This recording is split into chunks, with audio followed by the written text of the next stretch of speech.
Alors, la dénonciation de ce matin veut attirer l'attention des commerces sur un certain nombre de pratiques qui reprennent cours dans nos villes. Il y a des faux agents, faux entre guillemets, parce que même lorsqu'ils sont des agents de l'administration, ils se déplacent dans les commerces sans mandat, sans ordre de mission. Ils arrivent, ils se présentent comme étant soit des impôts, soit du ministère du Commerce. Quand ils arrivent, ils se mettent à débiter un certain nombre de choses, sans faire ce que la réglementation exige, c'est-à-dire au préalable, se présenter eux-mêmes, présenter leur ordre de mission.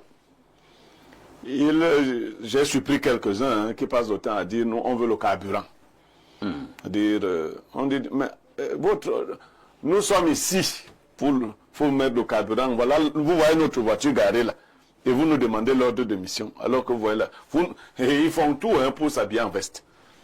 Voilà. Ils sont souvent avec une dame qui est plus nerveuse que les hommes. Elle est à côté avec les papiers. Soit c'est pour écrire les contraventions, soit c'est pour sceller et tout le reste.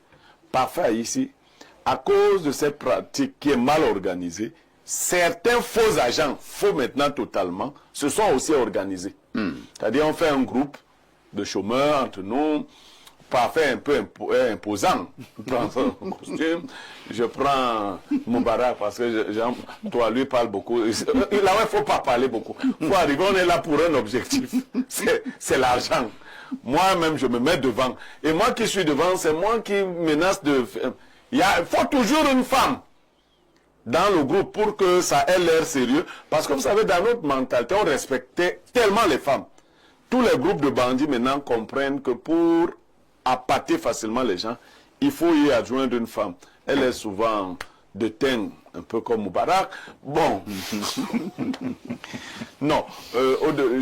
J'aime mettre un peu d'humour, mais c'est une pratique dont se plaignent beaucoup de commerces. Et beaucoup de naïfs payent. Pour deux bonnes raisons. La première raison, c'est que beaucoup aussi ne sont pas en règle.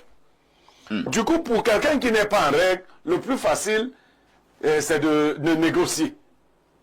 Mais il se heurte aussi à une deuxième pratique, c'est que les Camerounais ne font plus confiance aux institutions. Dès qu'on te menace, tu dis que même quand je vais partir en haut là-bas, ce sera encore la même chose. Même ceux qui sont en règle, pour quelques-uns, ils se trouvent encore obligés de payer. Je veux donc attirer l'attention des Camerounais sur cette pratique. Donc, il s'agit des faux agents qui passent donc au niveau des marchés, ou bien au niveau des boutiques, comment on appelle, les brocantes, tout ce qui est commerce. Ils sont faux de deux façons. Ils sont de vrais faux, c'est-à-dire qu'ils sont totalement faux. Mais il y en a aussi qui se mettent en mission eux-mêmes, sans ordre de mission.